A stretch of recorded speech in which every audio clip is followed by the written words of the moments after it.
What if you had the ability to trample upon any obstacle that may come your way? It doesn't matter the circumstance. It doesn't matter the opponent you're facing. It doesn't matter what adversity comes into your life. You know that you will overcome because you're mentally strong. As David Goggins says, most wars are won or lost in our own heads.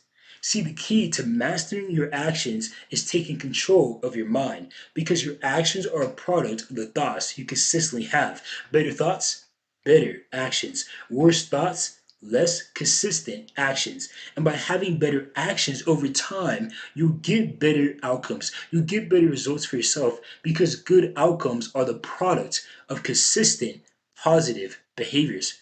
Better behaviors, action, words, deeds, better outcomes for yourself. That's why it's so important to be mentally strong. But how? How can we build mental strength?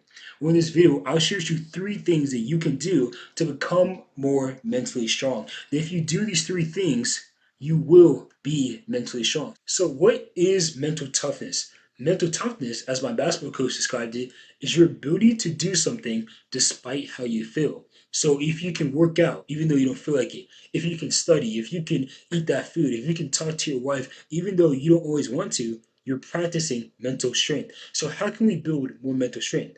The first way is by motivation. Now I know what you're thinking, oh, motivation, I'm gonna turn this video off, motivation. No, motivation, I'm talking about why you do something, not the fact that you're feeling like you want to do it. Because the reality is, if I feel like I want to do something, I don't need mental toughness to do that thing. I don't need mental toughness to eat food when I'm hungry, mental toughness to drink water when I'm thirsty. No, because I want to do those things. And mental toughness is doing something despite how you feel, despite the fact you don't want to. But motivation, I'm talking about, is reframing what you want. See, a lot of people, they're not mentally tough because they don't want anything, or the thing that they want does not push them, does not pull them like something else could. They're motivated by getting a car, by getting a house, by getting recognition. Those things aren't bad. However, they of themselves oftentimes are not motivating enough for you to put in effort towards an outcome when you don't want to. So if you reframe your motivation and get yourself to want something else or think about another thing you could desire, well, that could pull you towards action. Think about a lion. A lion is mentally tough enough to go hunt, even though it doesn't always want to. Why? Because he wants to eat. He wants his kids to eat. He wants his, wife to eat. Right? So he wants people to eat. So he has a why outside of himself that's greater than himself that motivates him to put in work even though he doesn't always want to. I love how Eric Thomas, a motivational speaker, described it. He said, a lion does not need to be pushed. A lion does not need anything external. That thing that it needs is inside. So every day he wakes up and runs and chases the gazelle. Why? Because he realizes that if he is to survive, if his kids are to survive, he must eat. That shows motivation. That shows mental toughness. Not because the lion wants to go hunt, but because the lion frames himself saying, I must eat, and to eat, I have to put in work. So find a motivation for yourself, and that'll help you to put in work though you don't always want to, right? The motivation doesn't make you feel like putting in work, but it makes you perceive like you need to because there is a necessity within you. So my question is, what motivates you? What drives you? What pulls you? And if the thing that pulls you is not strong enough, you may not have much mental toughness. So what does good motivation have? Well, one motivation have is the fear of death. Not necessarily fear, but being motivated by dying. Like the lion. The lion is motivated to eat because if he does not eat, he knows he's going to die. That motivates him, right? So if you have the thought of death within your sight, you're going to be motivated. Like if I hated my situation so much that I would rather die than be in this situation, I'm going to be motivated to change my situation. And that's the problem for a lot of people. They're in a bad enough situation that they want to change. However, the situation is good enough for them to be okay with being the same. So they're not motivated to change. But if you hate your situation, if you say, man, I don't want to be here, that's going to motivate you to put in action and be mentally tough so you can get a different outcome. That's the first way to build mental toughness, being motivated. The second way, I got this from Kobe Bryant. He talked about how mental toughness is your ability to focus on another thing. Like if I'm injured and I still want to play, like Kobe Bryant, he's a basketball player, and even though he was injured, he would continue to play. Like I think it was like broken his index finger. He kept playing. He has a Achilles torn, and he kept shooting free throws. Like this guy was amazing because he was mentally tough. He had the ability to focus on something else. He didn't put his attention on the pain. He put his focus towards the prize.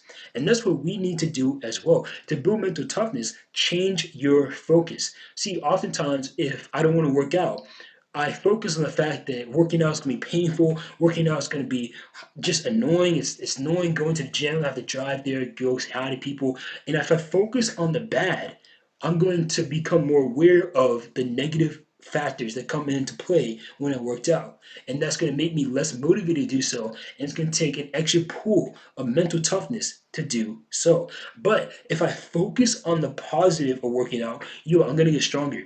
I love how I feel when I get pumped up. I love how I look in the mirror. If I focus on the positive, now I have more energy towards working out. Not because I feel like working out more, but because the perception has changed on it to where it was bad, but now it's actually a good thing.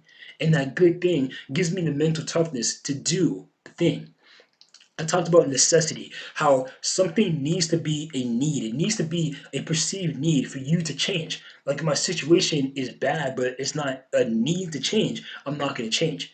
In the same way, we can build a sense of necessity within ourselves by reframing what we do. If I look at the gym and I say, man, I can't wait to go to the gym, I'm so excited for the gym, what I'm doing is building anticipation within me. Anticipation is the energy I get from having a good expectation. So by having so much good expectation towards going to the gym, I'm going to feel energy towards doing that. And whatever we have energy towards, we're going to desire. So because of my energy towards going to the gym, I'm going to desire to go to the gym more, even though I don't feel like doing so. And we can also reframe this in the negative. If I say, man, I hate being fat, I hate eating cookies and cakes, I hate doing this stuff, well, now that is producing dread. Dread is the energy I get from having a bad expectation. So by having all bad expectations towards eating and not going to the gym, saying it's going to make me fat, well, now there's energy against doing those things. It's energy against not going to the gym, energy against eating those foods. And that's going to make me desire to do that more and have a different outcome. So you can build mental toughness within yourself by simply focusing on something else, changing your expectations. Expectations are so powerful. See, an expectation is a future imagined outcome. It's what we make up in our minds about the future. And that's what often stops people from being mentally tough. They simply don't take control of their mind, and their thoughts constantly produce negative expectations, negative future outcomes for themselves. So they don't want to do the thing that they need the mental toughness to be able to do. Going back to the gym example, if I truly thought the gym was not going to make any effect on me, I wasn't going to get stronger, I wasn't going to lose weight, well, because of those negative expectations, it takes so much mental toughness that I'm simply not going to do it. Right? So building mental toughness is not just about, hey, I'm just going to will myself to do something. No, it's about using your mind to take control of your thoughts so you can reframe things, so you can make yourself want to do the things you don't want to do. That is the key to mental toughness. It's your ability to do something despite wanting to do it. So it's making yourself want to actually do it. But why? Why do so many people have such bad expectations? See, the thing about an expectation is we can determine it. No one chooses our expectations for us. We choose them ourselves. And it takes as much energy, supposedly, to think about something positive as it does to think about something negative. But it seems harder because of past programming. We failed so many times in the past. We thought negative so many times in the past. Now it seems difficult to act in ways inconsistent to what we have always done. So many people have always had negative expectation towards what they want to do. It takes so much mental toughness to then act inconsistent to what they have repeatedly done in the past. It's bad past programming. So what should we do about this? Well, we can't change the past, but we can change what we do in the present. So in the present, if you say, hey, I'm going to deliberately take control of my expectations, I'm going to expect only good outcomes for myself. Well, now you're changing programming to where eventually it's going to become subconscious. Eventually, it's going to become automatic, so that automatically you have good expectations, and that'll help you to build mental toughness. You're already going to have energy towards the task you don't feel like doing, but you know needs to get done. So choose right now to set better expectations for yourself. If you have one power, would it be the power to only expect good outcomes for yourself? That'll make such a great difference in your actions, your thoughts, and the results you eventually get.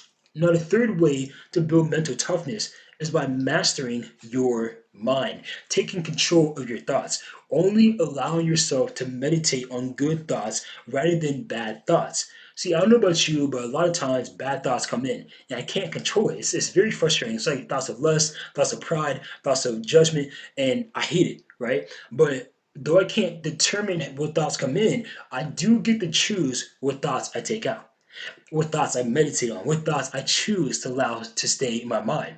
So if I could just simply get rid of my bad thoughts and only keep good thoughts, that's going to help me to have better actions. Like I said in the beginning of the video, better thoughts, better actions. So if I consistently have positive thoughts, guess what? I consistently have positive actions. I can determine and influence and dictate what choices I choose in the moment better.